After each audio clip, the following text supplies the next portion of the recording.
사도행전 1장 12절에서 26절. 제자들이 감람원이라 하는 산으로부터 예루살렘에 돌아오니 이 산은 예루살렘에서 가까워 안식일에 가기에 알맞은 길이라. 어, 오늘 사도행전 두 번째 시간인데요. 어, 사도행전은 누가 썼다고요? 누가가 썼어요. 누가복음을 쓴 누가인데 누구를 위해서 썼어요? 데오빌로가 네, 로마 관원이라고 하는 사람한테 편지를 써서 예수라는 사람이 있었는데 그게 우리 주 예수 그리스도였다라고 말하려고 편지를 썼는데 그게 이제 전체가 이제 알아듣게 되는 성경이 된 것을 생각하면 우리는 참 깜짝 놀랍니다. 뭐 다 알고 있으면 되지 뭐 이랬는데 이걸 안 썼다면은 그때 당시의 사람만 또 그 사람들도 아는 사람은 이런 사람은 이렇게 알고 저 사람은 저렇게 알고 각자 다르게 알 뻔한 것을 우리가 세세하게 알 수 있게 돼서 참 감사합니다. 복음서도 한 사람이 썼다면 한쪽만 보고 얘기를 할 텐데 네 사람이나 써서 거의 입체적으로 완성시키는 것을 볼 수 있습니다. 그래서 우리는 혼자 살지 못해요. 그래서 꼭 누구랑 같이 살아야 되고 또 스스로를 다 서로 인정하면서 그 역할을 생각하면서 살아야 됩니다. 내 혼자 옳다고 생각했을 때는 참 쓸쓸하고 갈 곳이 없습니다. 뭐 부부지간에도 마찬가지죠. 마음에 안 들 때가 뭐 한두 가지입니까? 그러나 그게 내 혼자 옳다고 주장하는 순간 나는 갈 데가 없습니다. 그러나 그것을 수용하고 하나님께서 주신 경계선이다. 이렇게 생각하면 그 경계선을 지키는 것이 얼마나 평안하고 샬롬이 임하는지 알 수 없게 되는 겁니다. 그래서 뭐 지금 지계표라고 얘기했지만 지계표를 넘지 않도록 해야 돼. 내가 남자로서 해야 할 일을 해야 되고 여자로서 해야 할 일을 해야 됩니다.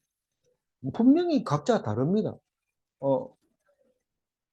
원래는 어떻게 돼 있어요? 원래 우린 지계표가 모양이 달라져 있어서 그렇지만 원래는 남자는 그냥 전쟁에 나가서 싸워야 됩니다. 근데 뭐 전쟁이 한 번도 안 일어나니까 남자 구실을 못 하는 거죠. 남자 구실을 못 해요. 그리고 동물들은 스스로 그냥 여자 암놈 하나를 차지하기 위해서 수놈끼리 싸워가지고 살아남는 것이 생존하게 되고 이러니까 전쟁을 하는 수밖에 없죠. 근데 사람도 똑같이 생겼는데 머리를 써가지고 안 싸우게 서로 니 거 니 먹고 내 거 내 먹고 조용하면 살면 안 되겠나 그래 해가지고 살다 보니까 전쟁할 일이 없죠. 그 다음에 자녀를 많이 낳아요. 남자는 어쨌든 간에 근데 뭐 그 혼자 낳습니까? 또 여자가 있어야 되는데 여자가 또 먹고 살만 하니까 말을 안 듣잖아요. 그러니까 점점 애를 안 낳게 되고 결혼 안 하게 되고 이런 일이 생기는데 결국은 하나님이 그게 내가 그어준 선을 넘었다. 너희들이 선을 넘었다. 이제 너희들은 멸망한다. 그 말을 하게 되는데 오늘 이 14절에 보면 오로지 기도에 힘쓰더라 이 말이 다른 거 기도하는 게 아니에요. 기도한 사람하고 기도하지 않은 사람하고 말이 다릅니다. 기도하지 않는 엄마들은요. 자녀가 결혼 안 하고 있으면 이렇게 좋은 세상에 일찍 가가지고 고생할 필요 뭐 있냐 시집살이 할 필요 뭐 있냐 이렇게 얘기하면 그거는 기도 안 하는 사람입니다. 근데 여자는 태어나서 자식을 기르고 기른다는 얘기는 먹고 사는 것까지 해결한다는 거예요. 지금은 남자들이 다 책임져야 되지만 그렇다고 해가지고 여자들이 주는 거에 감사하고 이렇게 사는 것도 아니면서 그렇습니다. 어쨌거나 성경적으로만 얘기를 해야 되죠. 딴 얘기 요새 잘못 얘기하면 안 되니까 성경에서 얘기가 그겁니다. 그래서 성경은 주로 남자 얘기만 주로 나오죠. 그래서 이제 그 우리가 이 사도행전이라고 하는 성경을 갖게 된 거에 대해서 엄청 감사해야 됩니다. 오늘 12절 한번 읽어볼까요? 제자들이 감람원이라 하는 산으로부터 예루살렘에 돌아오니 이 산은 예루살렘에서 가까워 안식일에 가기 알맞은 길이라. 이 음, 베드로 이야기가 나오고 마띠아 이야기가 나오고, 마띠아는 당연히 가룟 유다 때문에 이야기해야 되는 거고, 베드로는 예수님이 돌아가시고 처음 그 제자들을 인도하는 수제자로서의 직분을 지금 담당하고 있습니다. 수제자라고 정해놓지는 않았지만 예수님이 이 베드로를 수제자로 사용을 했기 때문에 우리는 이 반장이라고 다 알고 있습니다. 그래서 그때 당시에는 뭐 반장이 없었지만 우리가 볼 때는 이게 반장 맞습니다. 그래서 감람원이라 하는 산으로부터, 이건 감람산 얘기하는 거, 올리브 마운틴이죠.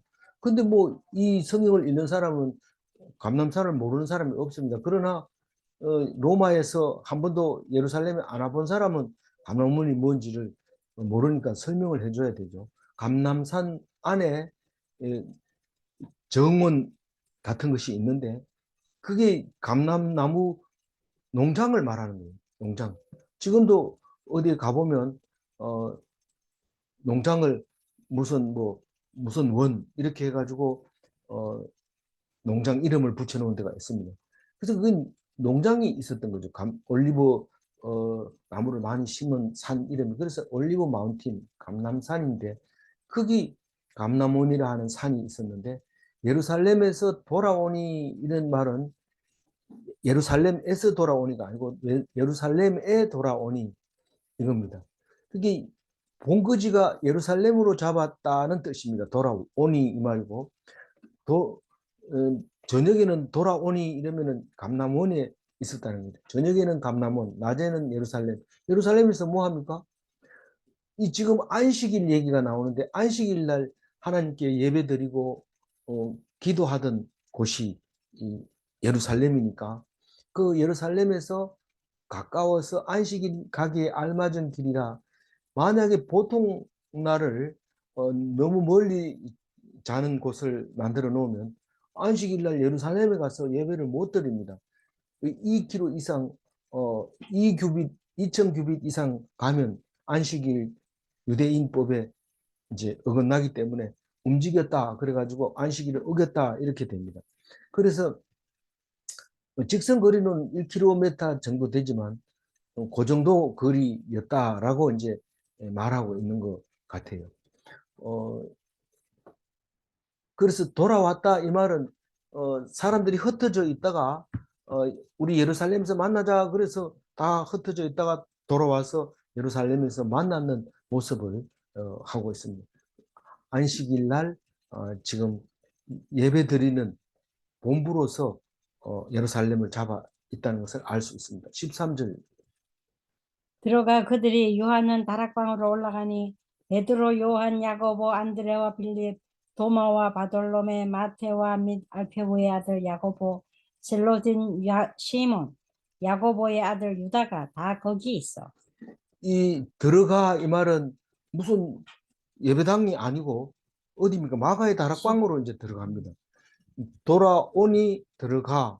이건 지금 누가가 쓴 입장에서 쓴 겁니다. 나중에 뒤에 가봐도 제가 어제도 말씀드렸습니다만 우리라는 말이 나오면 누가가 그 자리에 있었던 거고, 그냥 쓰면은 딴 사람 이야기를 듣고 쓴 거고, 또 이야기 없으면 이야기를 들은 수밖에 없죠. 그래서 그걸 기록한 거죠.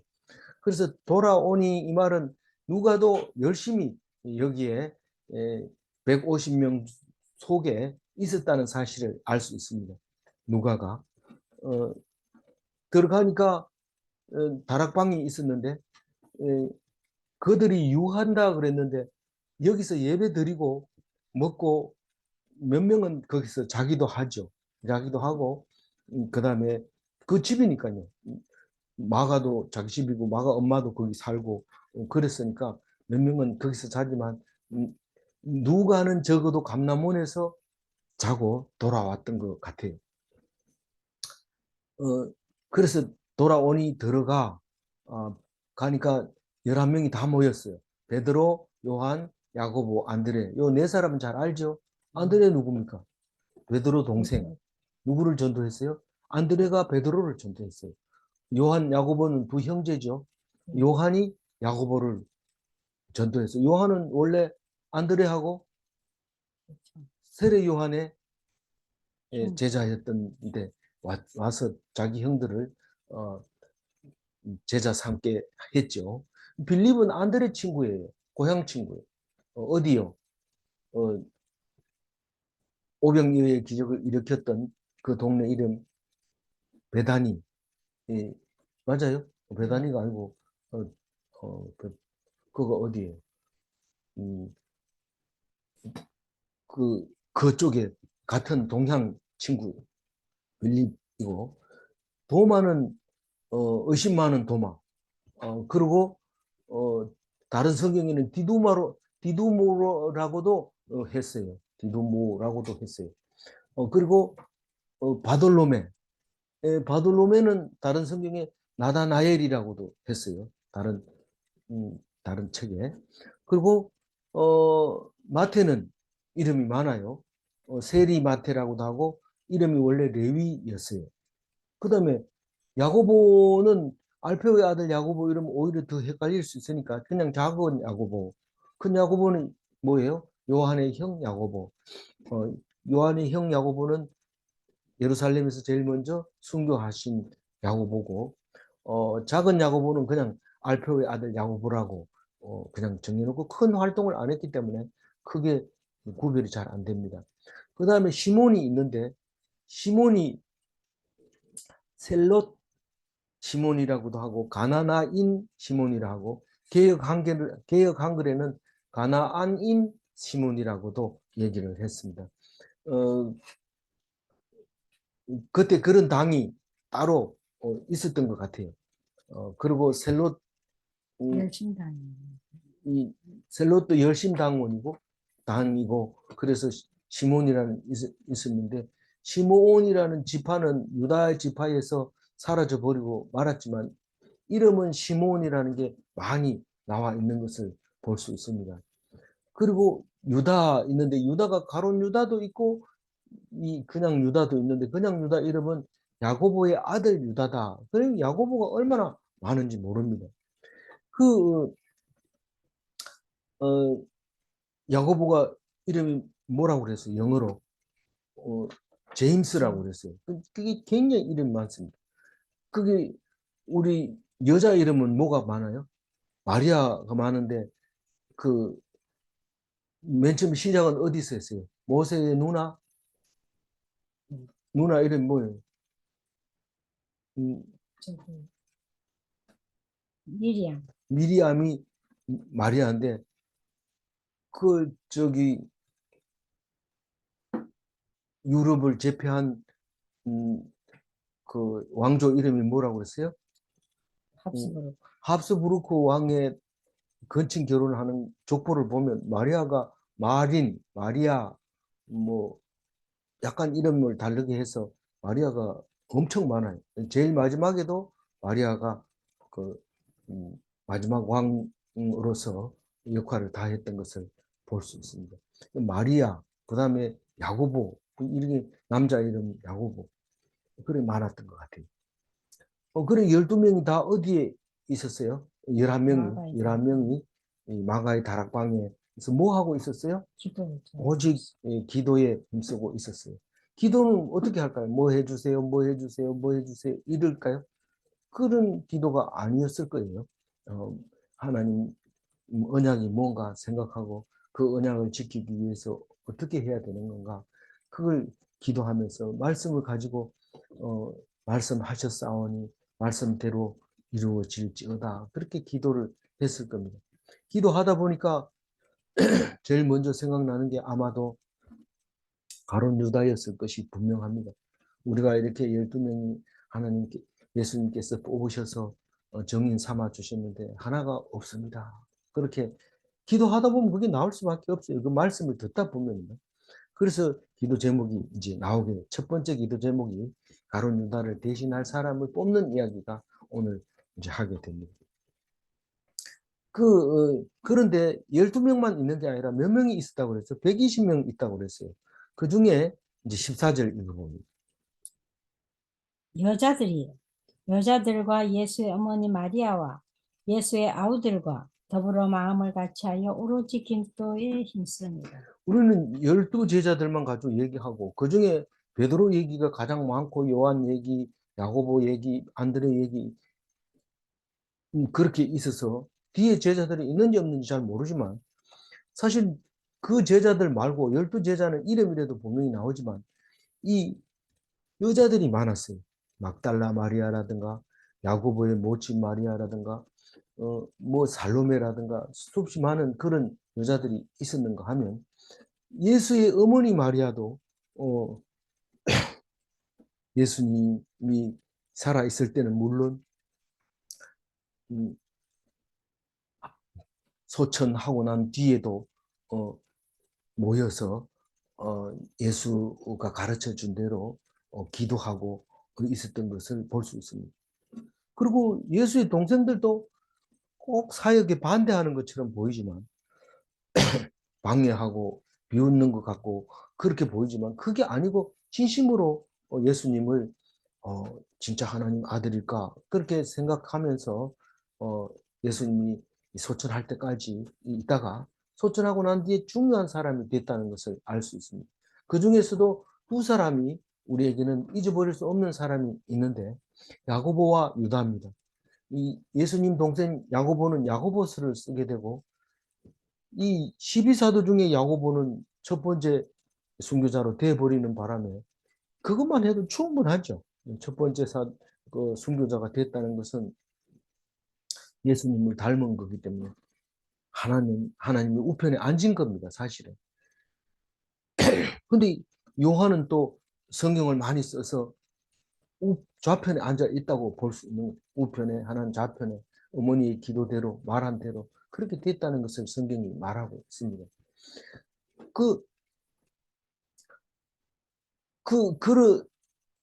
그런 그 야고보서를 쓴 예수님의 동생과 유다서를 쓴 동생이 있었던 것이 분명합니다. 그러나 여기에 안 나와 있는 동생들도 많이 있었을 거라고 생각이 되지만 성경에 안 나온 것은 우리가 알 수 없는 일입니다. 그래서 더불어 마음을 같이하여 오로지 기도에 힘쓰더라. 예수님이 하신 말씀이 뭘까? 아, 이런 말씀도 하셨어. 이렇게 기록하고. 또, 야, 이런 말씀도 하셨어. 이렇게 기록하고. 그렇게 해서 그거를 쭉 연결해서 우리가 예수님의 말씀이 이루어질 수 있도록 우리가 그것을 지킬 수 있도록 기도합시다. 그래서 말한 대로, 기도한 대로 우리가 믿는 대로 그렇게 되어졌던 그 기도를 힘쓰고 있었던 모습을 볼 수 있습니다. 근데 그 숫자가 얼마나 되는지 15절 읽어볼까요? 모인 무리의 수가 약 120명이나 되더라. 그때에 베드로가 그 형제들 가운데 일어서서 이르되 그 120명이라고 하면은 우리는 다른 성경에서도 보면 120문도라고 얘기합니다. 이 사도행전에서 나오는 거기 때문에 다른 데는 이런 말을 쓴 데가 없으니까 120문도라고 얘기를 하는데 음, 그 베드로가 이제 서서 그 모인 사람들을 주관하는 말하자면 그 열쇠를 가지고 있는 거죠. 예수님 주신 열쇠를. 근데 제가 그 앞에다가 적어놓은 숫자를 질문할 것 같아서 제가 말씀드리는데 그 야고보서, 유다서 다음에 522, 513, 27 그리고 적어놨는데 이게 뭘 의미할까요? 이 27은 신약 성경의 권수입니다. 네, 권수고 5는 한 사람 저자 한 사람이 쓴 책이 5개 있습니다. 그러니까 마태, 마가, 히브리, 야고보서, 유다서는 전부 각각 한 사람씩 썼습니다. 그러니까 마태는 마태복음 쓰고 마가는 마가복음 쓰고 히브리서는 누가 쓴지 모릅니다. 히브리서는. 그 다음에 야고보서는 야고보가 썼고 유다서는 유다가 썼으니까 5명이잖아요.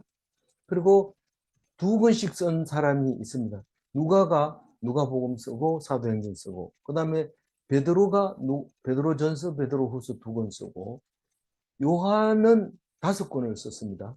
요한복음, 그 다음에 요한 1, 3서, 요한계시록. 그래서 5권 하고, 사도 바울이 13권 썼습니다.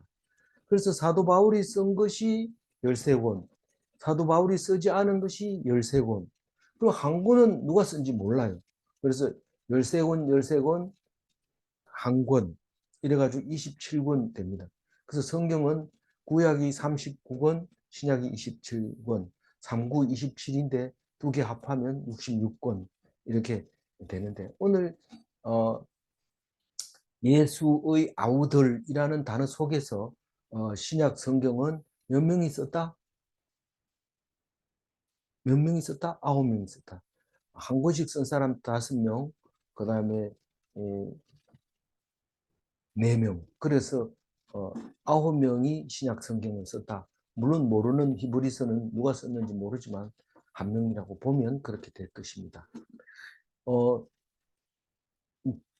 16절 우리 저기 장인아 집사님 좀 읽어주세요. 16절.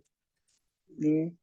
형제들아, 성령이 다윗의 입을 통하여 예수 잡는 자들의 길잡이가 된 유다를 가리켜 미리 말씀하신 성경이 응하였으니 마땅하도다. 예. 이제 형제들아 이만 120명을 앉혀놓고 베드로가 일어나서 성령이 다윗을 입을 통하여 예수 잡은 자들의 길잡이가 된 유다를 가리켜 미리 말씀하신 성경이 응하였으니 마땅하도다. 그 우리가 한 사람 빠졌으니까 이거 안 되는 거 아니야? 이렇게 생각할지 모르지만 이 베드로는 그게 마땅하다라고 얘기를 합니다. 우리 중에서 누가 하나가 실족을 하게 되면 온 조직이 마음이 상합니다. 흔들립니다. 아, 하나님이 우리를 어떻게 하시려고 이러냐고 이상하다. 이렇게 하지만 사실 성경을 다시 뒤져보면 마땅하다라는 겁니다. 기도해보면 그게 나옵니다. 기도해보면. 이, 이 베드로 그 이름이 베드로도 이름이 시몬이죠, 그죠? 그래서 피트팬 할 때 피트도 베드로라는 말이고 페트라라고 하는 땅 이름도 그 베드로라는 같은 어원에서 나온 말이죠. 이 베드로는 성경을 공부 안 한 갈릴리 어부인 게 분명한데 성경을 잘 압니다. 그걸 보면 예수님이 목수의 아들인데 성경 어떻게 배웠을까? 이런데 유대인들은 날 때부터 가르쳤기 때문에 성경에 대해서 잘 압니다. 그래서 다윗의 시를 외우고 있었는데 41편 9절이었던 거죠. 뭐 그때 당시에는 뭐 시편을 정리해 놓는 것도 아니고 그냥 두루마리로 써서 이렇게 뭐 무슨 것으로 진열했는지 모르지만 그렇게 읽었던 거죠. 가까운 친구도 나를 대적하여 그의 발꿈치를 들었나이다. 발꿈치를 이렇게 들었다는 것은 배신했다는 뜻인데 그때 당시에 이 발꿈치를 드는 모습이 어떤 건지 정확하게 알 수 없으나 우리가 그림으로 그린다면은 누가 들었는지 모르게 발꿈치를 이렇게 들면 그게 배신자였다고 표현했다는 것을 거꾸로 알 수 있게 됩니다. 장 집사님 17절 읽어주세요. 이 사람은 별로. 이 사람은 네, 읽어주세요. 읽을까요? 네. 네, 이 사람은 본래 우리 수 가운데 참여하여 이 직무의 한 부분을 맡았던 자라. 이 가룟 유다는 직무를 무슨 직무를 맡았어요? 회개. 돈계를 맡았어요. 회계 업무였죠. 그래서 이 사람이 이 사탄이 싹 들어가니까 예수님하고 떡 내 그릇에 그 초를 찍어가지고 이제 떡을 먹어야 되니까 같이 넣는 사람이 나를 팔자다라고 얘기했는데 그거 떡을 딱 조각을 받아서 먹고 아무 말도 안 하고 그대로 나갑니다. 나갈 때 사람들이 이 사람은 지금 유다가 돈깨를 맡았기 때문에 지금 뭐 유월절 준비하러 갔구나 이런 생각하고 있었던 거죠. 요한복음 13장 29절에 나온 것이 아니라 다른 여러 군데도 많이 나오고 있어요. 18절 홍영이 이 사람이 불의의 싹으로 밭을 사고 후에 몸이 곤두박질하여 배가 터져 창자가 다 흘러나온지라. 그 사복음서를 읽어보면 이런 얘기 없습니다. 18절 얘기가 없는데 가로쳐놓고 나중에 집 넣었다고 그러는데 뭐 19절까지 볼까요? 어떤 사람은 그렇게 생각하지만 이게 어, 요- 누가가 쓴 사도행전에만 이렇게 자세히 나옵니다. 이 사람이 불의의 싹스로 밭을 사고 이 사람이 이 불의의 싹스로 밭을 사고 후에 몸이 곤두박질하여 배가 터져 창자가 다 흘러나온지라. 순서대로 보면 밭을 먼저 샀어요. 그리고 몸이 곤두박질하여 배가 터져서 창자가 다 흘러나온지라. 이게 말이 됩니까? 곤두박질 한다고 배가 터져서 창자가 흘러나오지는 않지요. 이 가룟 유다를 말하고 있는데, 그런데 이렇게 표현을 하는 것은 성경에 응했다는 것을 우리가 말하려고 이렇게 표현을 한 거라는 사실을 알게 됩니다. 이 19절. 이 일이 예루살렘에 사는 모든 사람에게 알려져 그들의 말로는 그 밭을 에겔다마라 하니 이는 피밭이라는 뜻이라.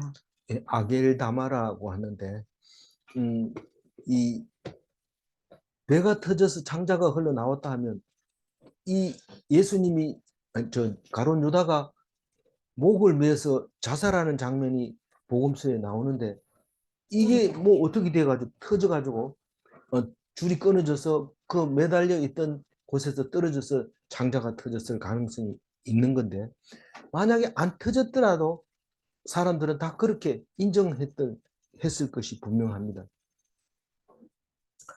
그러니까 자살 실패죠. 뭐 자살은 뭐 내 죽으면 끝나지 뭐 이러고 끝났는 게 아니라고 계속해서 가룟 유다에 대해서 얘기할 거다. 아주 배신자의 대표 명사로 얘기할 거다 하는 성경이 말하고 있는 그 말을 말하고 있는 겁니다. 그래서 그 일이 예루살렘에 사는 모든 사람들이 다 그렇게 알고 있다 그 말입니다. 그래서 그 밭을 아겔다마라고 하는데 아겔다마라고 하는 아람어의 이 말은 피밭이라는 뜻인데 그, 그 땅이 그럼 누구 땅이냐 이러면은 사실은 가룟 유다가 죽은 후에 제사장들이 사서 그 땅을 나그네의 묘지로 삼았습니다. 외국인 묘소 하면 어디가 나와요? 여기 서울에 가면 선교사들이 모여 있는 그 묘지가 있잖아요. 선교사들 묘지. 거기에 가면 외국 사람들이 와서 죽으면 다 거기다가 장사를 치른 것을 알 수 있는데 그게 그 땅을 샀는데 뭔 돈으로 샀느냐 하면 예수를 판 30세겔로 그 땅을 사서 그 돈이 어떻게 제사장들에게 갔어요? 가룟 유다가 이거 예수 죽는 거 보고 잘못했다 이렇게 생각하고 그 돈은 나는 쓸 수 없다 이러면서 제사장 갖다 주니까 난 모르겠다 이러니까 헌금함에다 던졌는데 그 헌금함 옆에 떨어진 것 같아요. 함에 안 들어가고 그리고 제사장들이 주워가지고 이거는 헌금에 넣으면 안 된다 부정하다 이래가지고 그것을 밭을 사가지고 밭을 샀는 게 마침 그 밭에 떨어져 가지고 창자가 터졌던 거라고 생각을 하고 있는 거죠. 그래서 그 부를 때는 아겔다마 피밭이라고 말하고 그 나그네가 죽으면 거기다가 장사를 치도록 허락을 해줬던 그런 곳이라고 사도행전에서 이야기를 하고 있습니다. 근데 그게 어떻게 말이 이루어졌느냐, 말씀한 것이 그대로 이루어졌느냐 하면 스가랴 11장 13절에 보면 나를 헤아린 바 그 삭슬 토기장이에게로 던지라 하시기로 나를 헤아린 바가 스가랴가 자기 스스로를 헤아린 바인데 하나님은 하나님을 헤아린 바라고 생각합니다. 하나님을 내가 하나님 말씀을 전했는데 스가랴가 너희들이 나를 그것을 싹스를 주려면은 싹스를 쳐주든지 안 쳐도 괜찮고 나는 상관없다. 그러나 나를 싹스를 치려면 쳐라. 이렇게 하니까 그 싹스를 30세겔로 쳐줍니다. 스가랴를. 그러니까 말씀 전한 말씀 전한 사람 선지자를 말씀 전행 값으로 30세겔을 쳐줍니다. 그런데 그 싹스를 토기장에게 던지라 그렇게 말해서 토기장이라는 말이 이건 정확하지 않습니다만은 이 주석을 쓰는 사람 얘기는 토기장이라는 말과 흥금함이라는 말이 같은 말이라는 거죠. 그 발음이 같다는 거죠. 그러면서 그렇게 해서 토기장에게 던지라 하시기로 이렇게 나와 있는데 그게 은 30세겔의 의미를 가지고 있다는 겁니다. 그래서 사도행전 오늘 18장 2장 1장이죠. 1장 18절 19절 이야기는 그렇게 말씀이 응해져서 가룟 유다는 여전히 기억하고 있고 그 땅이 가룟 유다가 죽은 곳이다. 그렇게 생각을 하고 있습니다. 20절 읽어보세요. 시편에 기록하였으되 그의 거처를 황폐하게 하시며 거기 거하는 자가 없게 하소서 하였고 또 일렀으되 그의 직분을 타인이 취하게 하소서 하였도다. 시편에 나와 있는 이 말씀은 시편 69편 25절 다윗의 시에 나와 있습니다. 거처가 황폐하게 하시며 장막에 사는 자가 없게 하소서. 다윗이 원수를 향해서 기도하는 그 기도의 시가 그 시인데 그러니까 뭐 거처라는 것은 결국은 그 사람이 죽은 장소를 황폐하게 하시며 피밭으로 해서 거기에 나그네들만 장사 치르게 했는 것이 이루어진 게 아닌가. 사람들이 그렇게 생각하고 누가도 그렇게 생각을 했던 거죠. 그리고 또 다른 성경에 말하기를 그의 직분을 타인이 취하게 하소서 했다고 말하고 있습니다. 직분이 뭡니까? 회계잖아요, 회계. 참 귀한 직분이죠. 아무나 할 수 없고 공부한 사람만 할 수 있고 적어도 예루살렘에서 공부한 사람들 그리고 법을 잘 아는 또 그리고 또 잘생긴 것 같아요.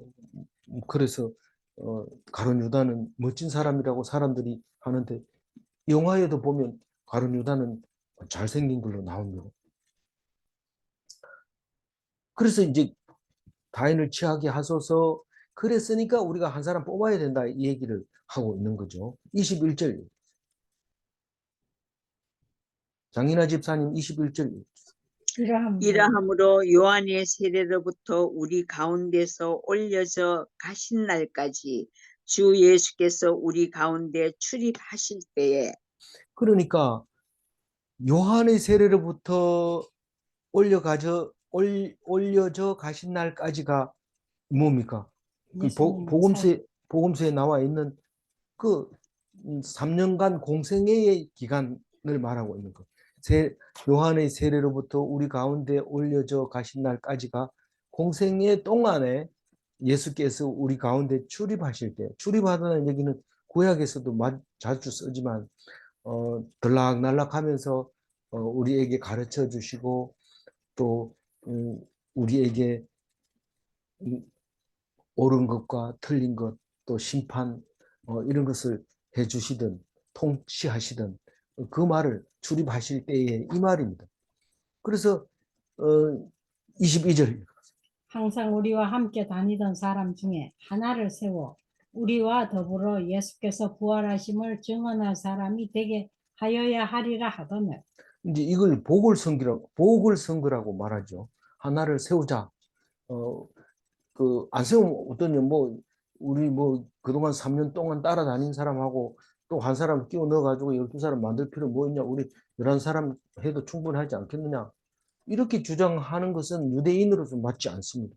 유대인은 그 수가 얼마나 상징하는 의미가 있는지 모릅니다.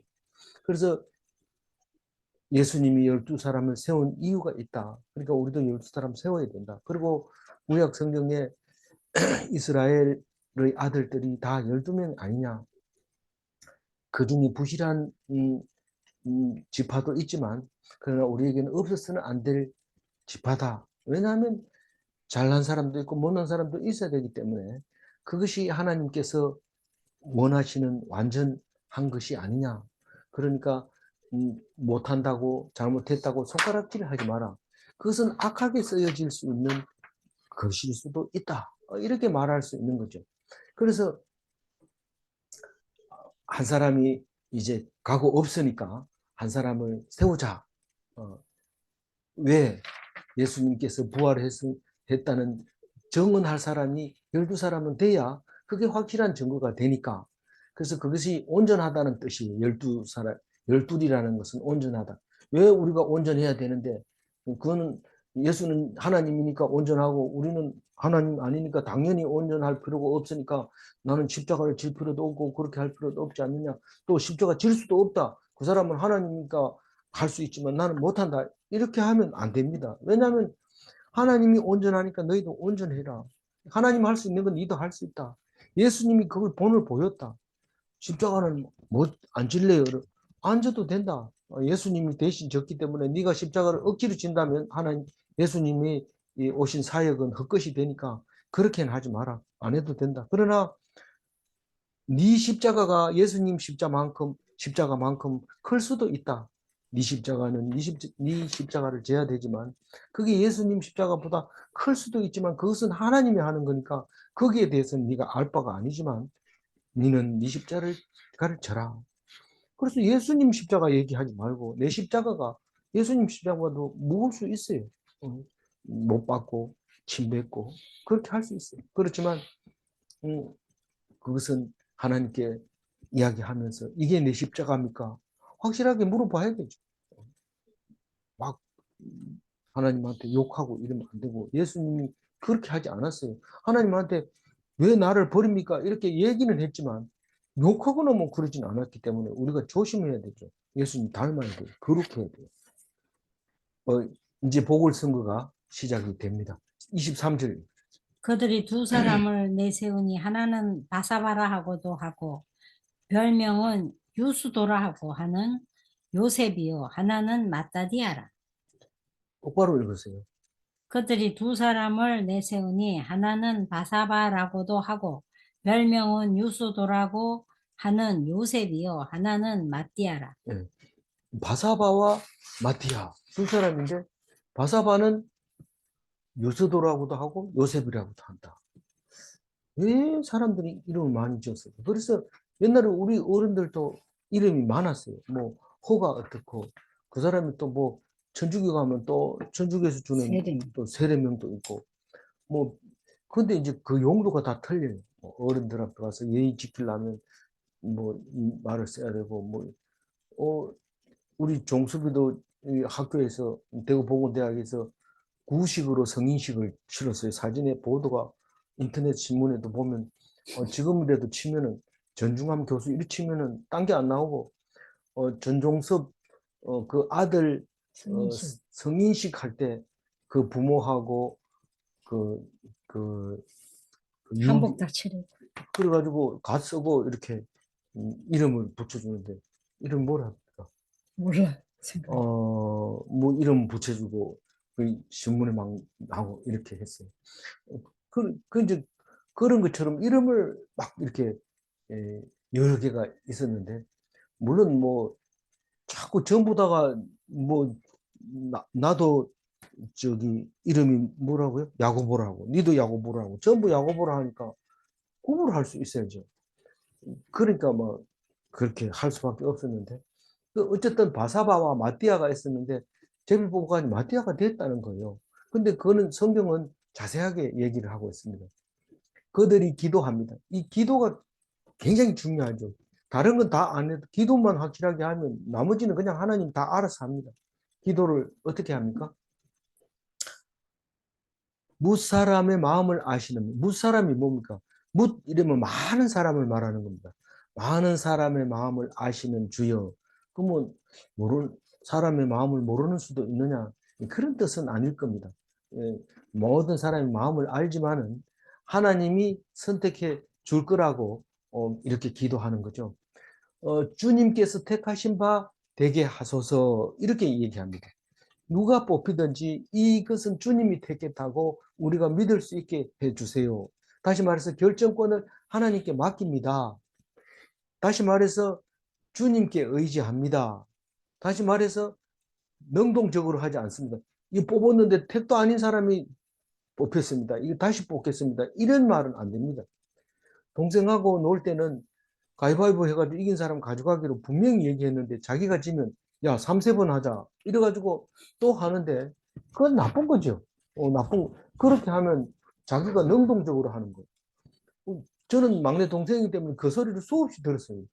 형이 이기면은 가져가 버리고 동생이 이기면 3-3번 해야 된다면서 하고 뭐 우리 형님이 나쁘다는 뜻은 얘기하는 건 아닙니다. 근데 보통 다른 애들 다 보면 그렇더라고요. 그래서 능동으로 하는 게 아니라 완전히 하나님께 맡기고 그것을 하나님 거라고 생각하고 순종하겠습니다. 그렇게 기도합니다. 그래서 기도하고 나면 안 시끄럽지만 기도 안 하고 선거하고 나면 시끄럽습니다. 온통 시끄럽습니다.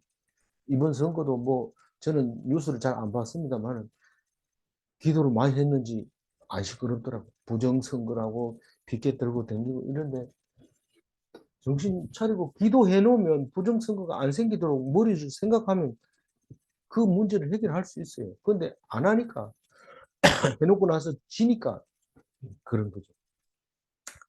그래서 25절 읽어볼까요? 봉사와 및 사도의 직무를 대신할 자인지를 보이시옵소서.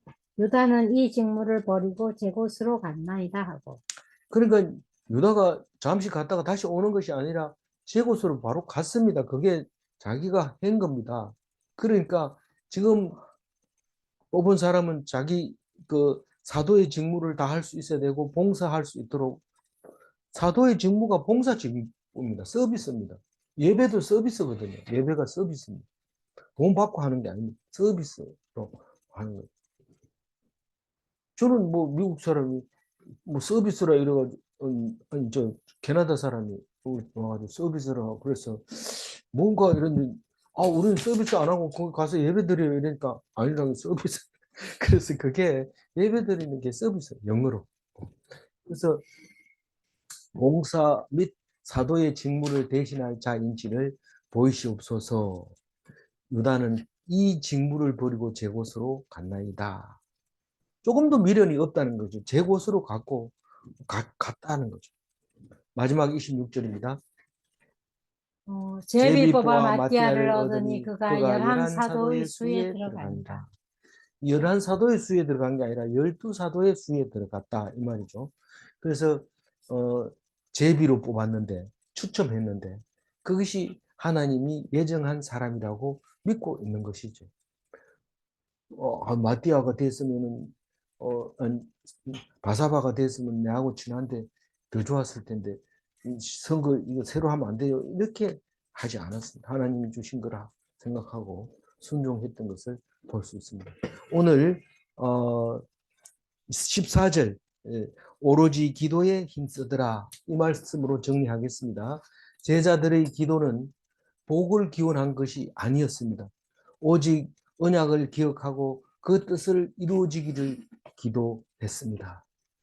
그러니까 우리가 성경 말씀을 읽고 있는 것이 기도라는 사실을 분명히 알아야 됩니다.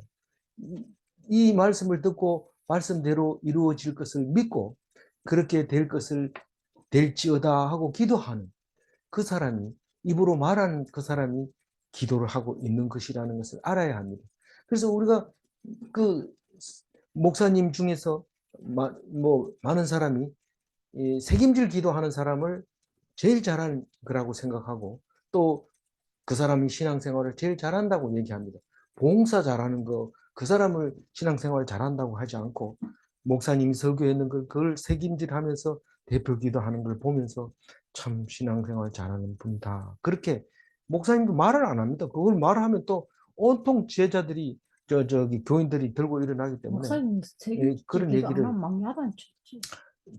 공개적으로는 누가 책임질 기도 잘하는 사람입니다. 이런 얘기는 하지 않지만 속으로 기도하는 걸 들어보면 알죠.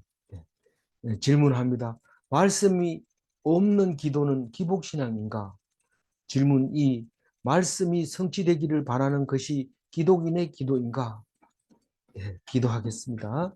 하나님, 예수님이 소천하시고 이제 이 땅에 남은 제자들이 남아서 오로지 말씀에 집중하며 그 말씀으로 기도 힘쓸 때에 우리는 그 하는 일 하나하나가 다 성령으로 이루어진 것을 믿습니다. 우리가 하는 방언이나 우리가 하는 예언이나 우리 모두 성령에 의해서 되어진 것을 우리에게 말씀하실 때 귀담아 들을 수 있도록 도와주옵소서. 감사하옵고 우리 주 예수 그리스도 이름으로 기도 올리옵나이다. 아멘.